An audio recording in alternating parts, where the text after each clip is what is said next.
Hello, my name is Moira Darrell. I'm a writer, I'm an author, and I write about family drama, friendships, relationships, and emotions. And I throw into the two books I've written as much humor as those stories will allow.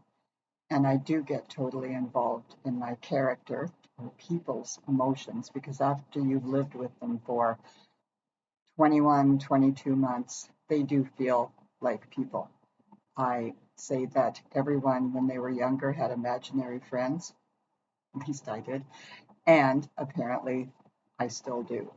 So the emotions and my characters do grab me and pull me along. And that's what I want to do with my readers.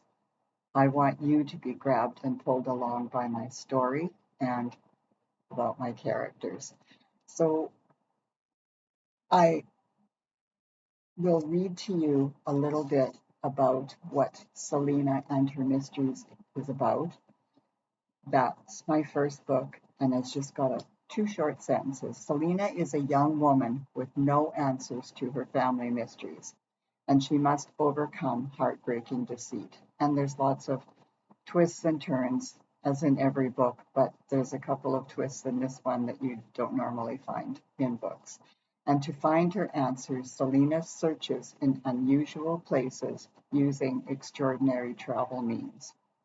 So that book I started 2,000 words of 30 years before, and it traveled with me places and places. And then I did write it during the damdemic. And the one I just published a week ago, after 21, 22 months, is called Messed Up Choices. Here we go. Messed Up Choices. And of course, the back cover blurb tells you more than the few words I'm going to say. And it's about a young couple going through family turmoil. It's about Jenna and Matthew and all sorts of corresponding characters. After Matthew becomes depressed and is accused of a business crime, Jenna does not want to admit her family is in crisis. Matthew makes many disruptive choices.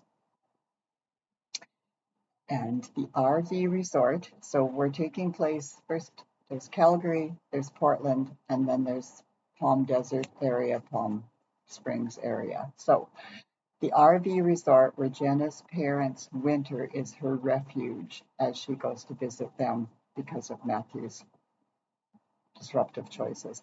There are many obstacles to get through involving the crime and the couple's inner turmoil. The question is Matthew stable? So there's no similarity between the two books. No storyline continued, no characters continued. And I do go on in this back of this book to tell you all about the characters, but what I want to do right now is just when I'm reading this, you might think I'm giving away the storyline. I'm not. In Messed Up Choices, the prologue, right at the beginning, lays it out for you. It kind of starts in the middle, and then it'll go back and explain how the story was set up. So here we are, 2 years before a medical incident that I called it that because an attempted suicide is a terribly harsh and serious event. And in this story, it's tried to, and it tells the whole thing, but it wants to just, for my purposes right now, to make it a little more toned down. And the reason for that is explained in the book about the psychologist and so forth. But here we are 2 years before. So 2 years after our wedding, Matthew walked into the house and asked, "What would you think of moving to California?" California? Wow. I have a job I want to apply for in Palm Springs. Check out this posting. As he handed me the sheet of paper, he added, "It's spot on for me. I've checked. There's a job available for you if you're interested." I squealed before he was done his sales pitch. Jumping up from the couch, holding the job description, I shouted, "Yes." We danced a jig. I loved this idea. It was a typical dreary November day in Portland, and the idea of sunshine and heat thrilled me. 3 days later, we flew to Palm Springs, and I indeed became enamored with the entire Coachella Valley. Matthew's parents wouldn't be happy at all he'd be leaving Portland. At this point in our lives, our happiness was what was important to us. Of course, moving away from Clara, the mother-in-law, was going to be mentally and emotionally healthy for me. We walked off down the escalator at the Palm Springs airport. This area led into an enclosed part of the airport, an expansive area open to the sun shining from above. I'll get my words mixed up, they're better in the book. Passengers were walking on the sidewalk to get to the exit area to pick up their luggage. We walked past dogs on leashes lazing on the lawn.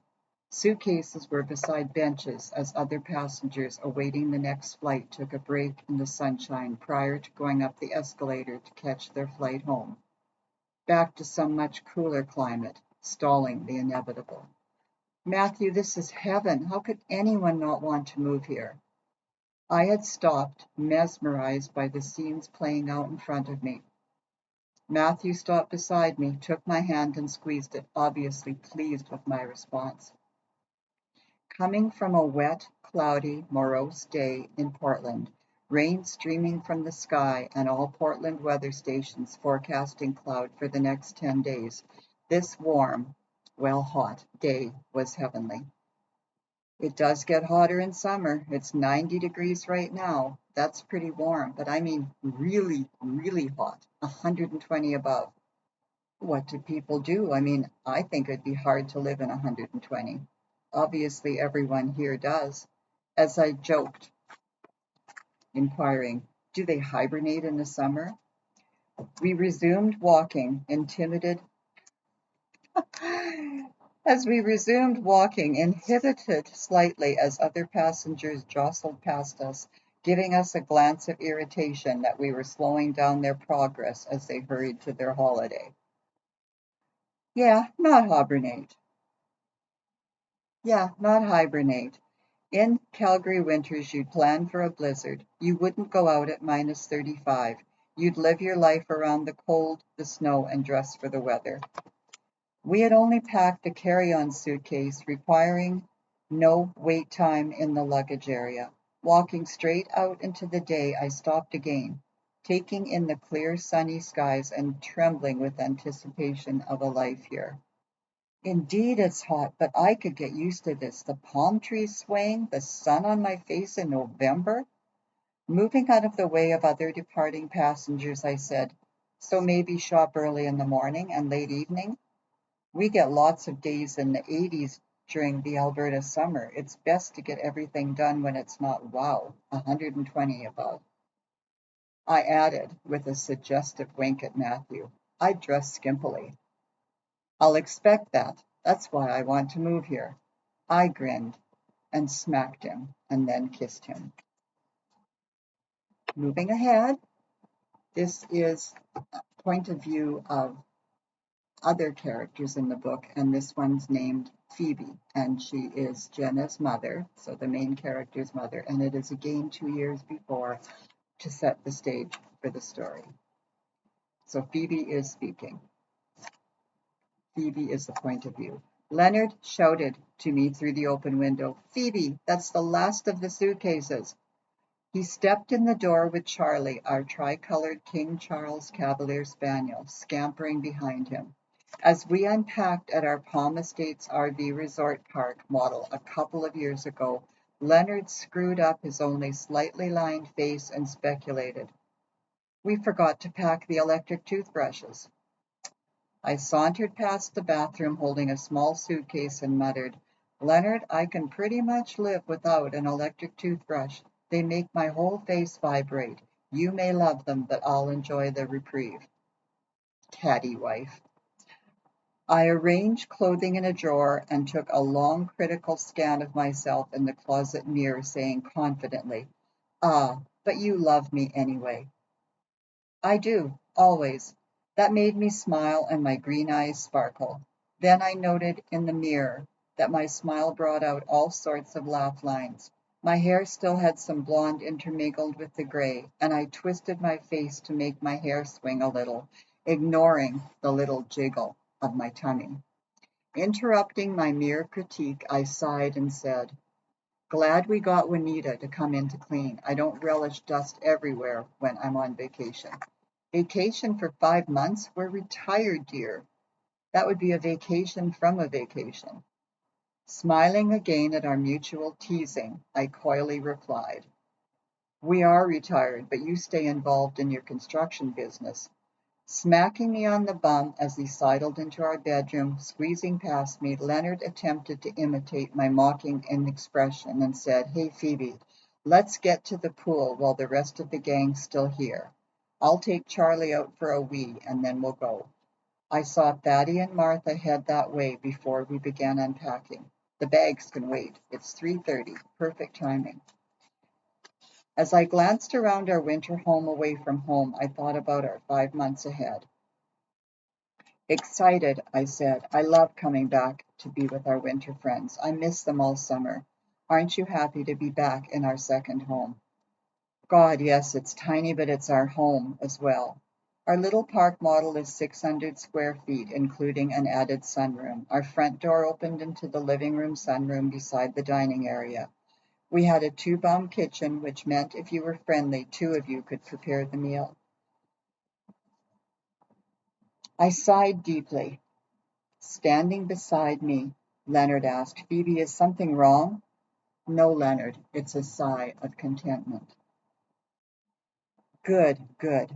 Sitting in the hot tub, the resort hot tub, hours later, an evening still warm after a hot day, we were reminiscing. I said, it's so quiet at night. I noted hardly a breath of wind through the acacia and palm trees and quiet voices in the distance of people having get-togethers on their lots. I asked Leonard dreamily, drink in hand, who would have thought all those decades ago that our daughter would marry a boy from Portland, that we would get a motorhome, come down to the Coachella Valley for an occasional holiday, and then we'd decide to buy a place and stay every winter. Moving ahead, Mrs. Jenna and the medical incident, suicide attempt has happened. So day to day, Jenna, point of view. Reminiscing about the conversation this morning, I recalled telling my parents, there is nothing you can do right now.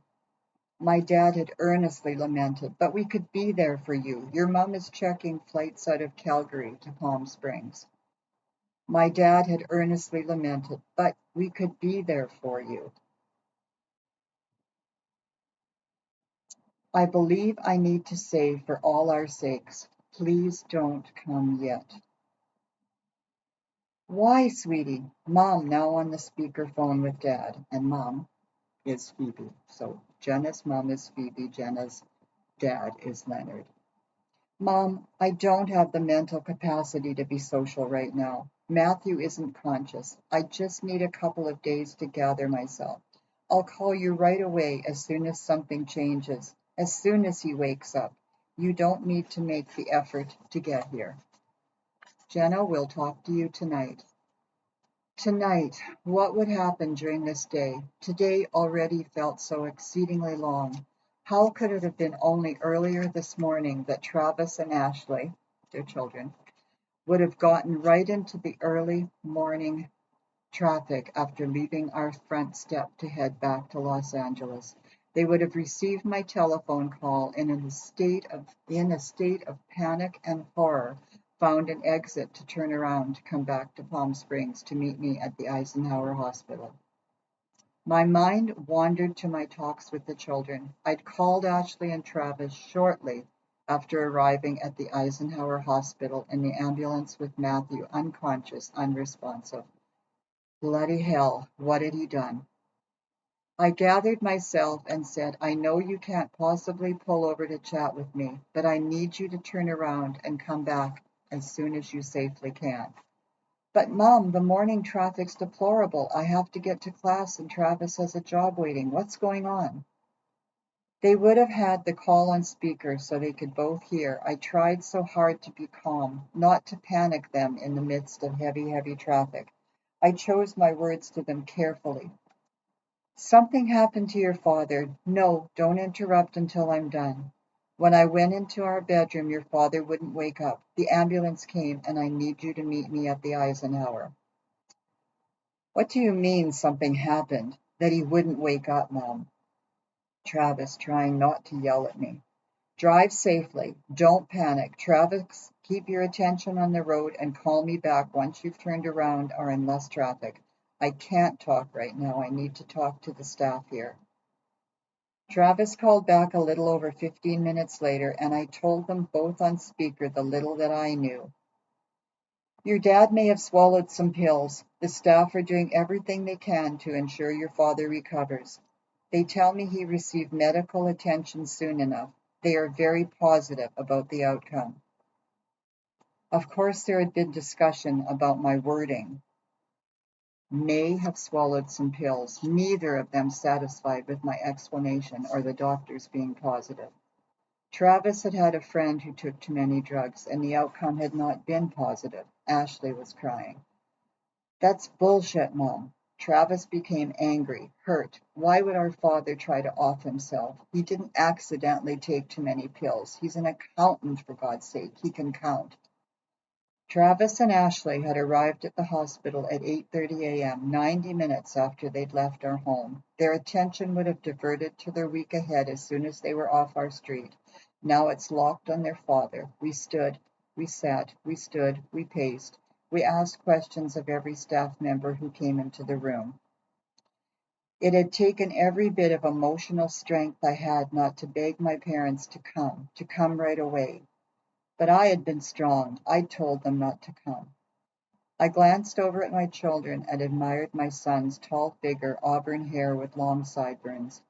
After I pressed the end button, after talking to my parents, Travis put his hand on my shoulder and Ashley leaned into me while sweeping her long red and gold hair from her face, her tears wetting my cheek and blending in with my own tears. As I set my phone down, Ashley murmured, "It would be reassuring to have Grandma and Grandpa Barnes here."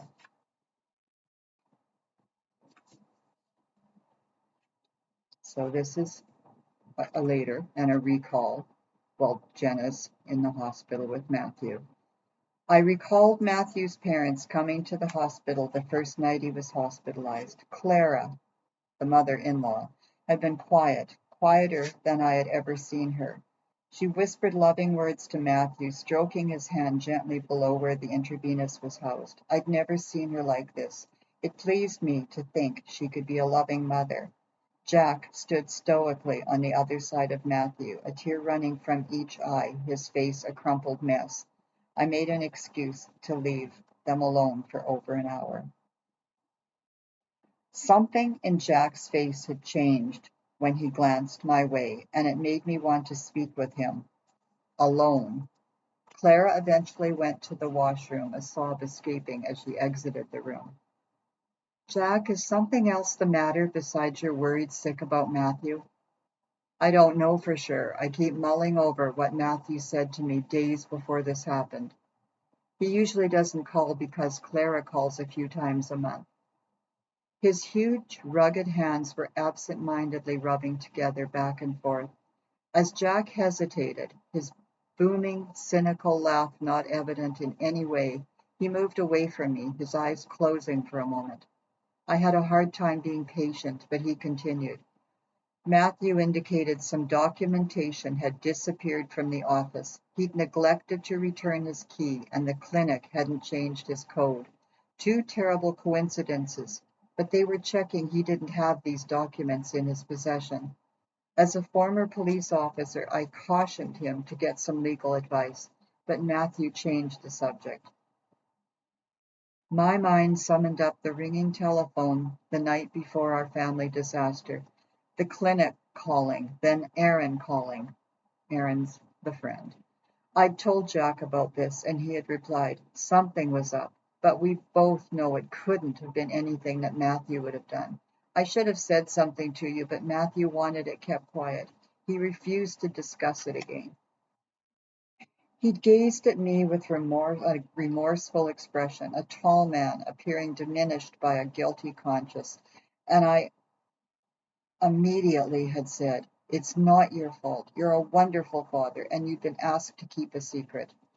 Jack had looked gratefully at me, still wishing he'd pushed Matthew more at the time. Then I knew that had been the secret Matthew hadn't wanted to tell me. He hadn't wanted to relay to me the reason for those 2 telephone calls that night.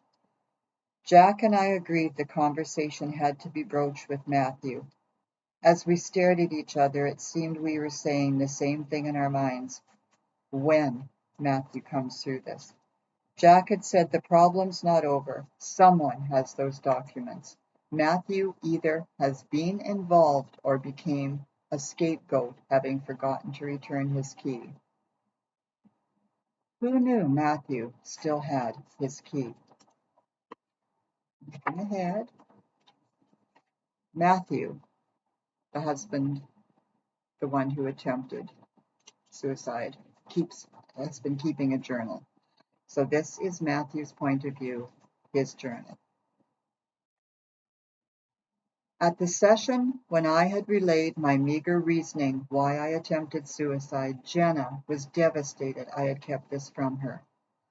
I know it now was just a cry for help, that I'd given up that night. Afterward, back in my hospital room with the door closed, there were recriminations. Jenna looked so darn pretty with the breeze blowing through my open window, pushing fire-colored hair across her face. Watching me, she looked pale and almost breakable, tearful. I'd assured her she needn't be anxious, and I promised not to get upset. I explained to her that I'd changed. When I asked her to tell me what she was really thinking, she'd appeared skeptical, and still she hesitated. I said, "I feel calmer after this suicide mistake." Well, shifting her stance, fidgeting with her heart necklace, she finally said, "Why wouldn't you tell me what was going on? You'd attempt to take your own life to hide from the truth, not fight for what was right." I bowed my head. Still nervous, Jenna came out with the big question. "What about the pills you were saving?" Hedging, I'd responded. Dr. G.K. said that isn't unusual, that someone would stop their meds, that I didn't want to be dependent on drugs, and that I was rebelling against the whole situation. I was making excuses again. I comprehended the words were not adequate for anything she was feeling. She just stood there gazing into my eyes, then looking away through the window at the palm trees that were leaning away during the strong Santa Ana wind. Santa Ana wind. Was she leaning away from me in her mind? I needed to get her back with my next words. I'd said I was wrong for so many reasons, for so many years. She'd snapped her face toward me, looking hopefully, and then away again, possibly contemplating how she felt. And then she touched my fingers with her fingers, moving her body close to mine as we stood there. Not a hug, but bodies just touching. Nervously, I took her hand, grabbing my hand with her other hand, and peering up at me. I let out a massive breath that I'd been holding for several moments. Her arms snaked around my neck. "Let's move forward," she'd whispered. Jenna seemed so hopeful. I wanted so badly for this to be our new beginning. I wanted so badly to be who she wanted me to be. But could I pull it off? Moving ahead, stuff happens. Again, Matthew's journal. And there has been things happening. Along with the menacing calls, we were receiving hang-ups. No words spoken. It felt eerie. Jenna and I went to visit both our neighbors, sensing it important to explain our dilemma to them and to show we were in this situation jointly. I'll just go through one neighbor. Kathy and Todd had been briefed months ago about my being suspected of the file theft and blackmail. Todd had been supportive at that time and quite expressive. What the hell are they thinking that you could do such a thing? You've worked there for 25 years. Those blanks, making you the culprit instead of finding the real bastard. I'd make them pay. Today we were at their front door to advise them of the scope of the hang-ups and menacing telephone calls. Their American their American flag hung limply at their doorway. The wind had died down from earlier this morning. Several juniper trees had recently been watered with droplets still hanging from the needles. We wanted our neighbors to be aware so they could keep themselves safe in case there was someone coming onto our streets to snoop or to do harm, and might unwittingly harm our neighbors, but also ask them to keep an eye on our property. I originally thought I'd simply write notes for this journal. Months ago, I had to start typing my thoughts because the written journal had expanded. My manuscript for a book was going nicely. This is how today's visits went. We've been isolated. I do not feel I can trust Aaron. At least we have Todd and Kathy for support. Kathy was annoyed. For goodness sake, why don't they just let the investigators do their job? We'll watch for anyone who doesn't belong. We'll call the police immediately and let you know. Come in for a cup of tea or something stronger. Jenna said we need to tell the new neighbors on the other side, Patty and Kim Nguyen, what's happening as well. I hope they're not sorry they bought on this street last fall. Come back and tell us how that went. A nod from Jenna, feeling relieved at their invitation. We agreed to come back. One down, one to go. It goes through the second neighbor, same kind of thing. They go back to Kathy and Todd's. Standing in the kitchen at Kathy and Todd's eating finger foods, it was a relief to have that explanation over with.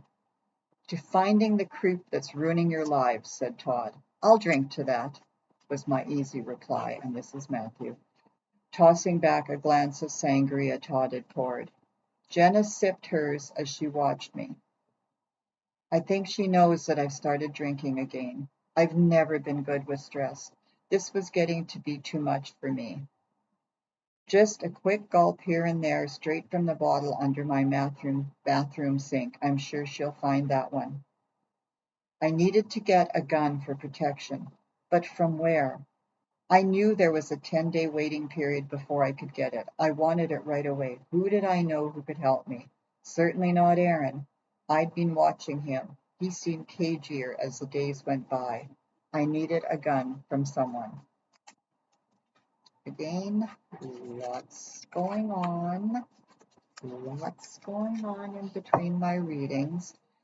This is summer, and this is called A New Beginning. Jenna is the point of view. Jenna is telling. When Matthew and I went to see Dr. GK, Dr. Gerstein Krause, by the way, Dr. GK, I was concerned he would resent my making an appointment and him having to attend. I was well aware he hadn't been receptive to past appointments made for him. Matthew had been quiet on the drive home. At the end of the appointment all seemed good. He had appeared very supportive, and we hugged as he murmured for my ears only, "This is our new beginning."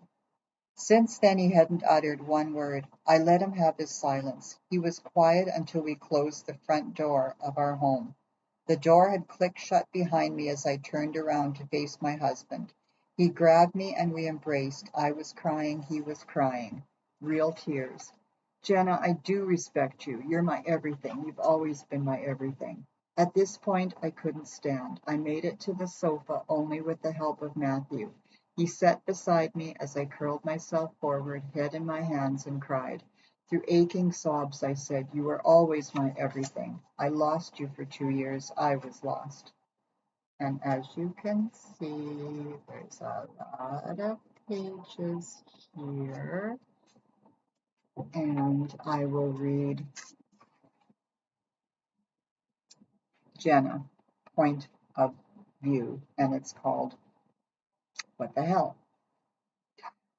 I'd glance sideways at Matthew lying still beside me and wonder if we should talk.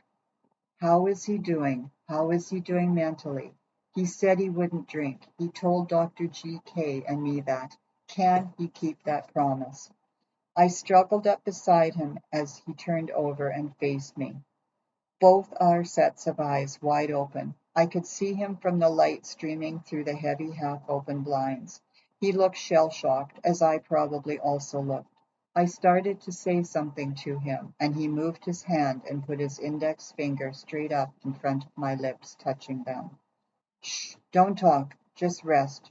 We might not get any sleep, but I don't want to talk about it until morning. Laying my head on top of his shoulder, he wrapped his other arm around me, and we stayed like that. I attempted to do as he asked. I attempted to rest. I attempted to be calm. In my head, my mind was frantic, frantic that we'd made a wrong choice.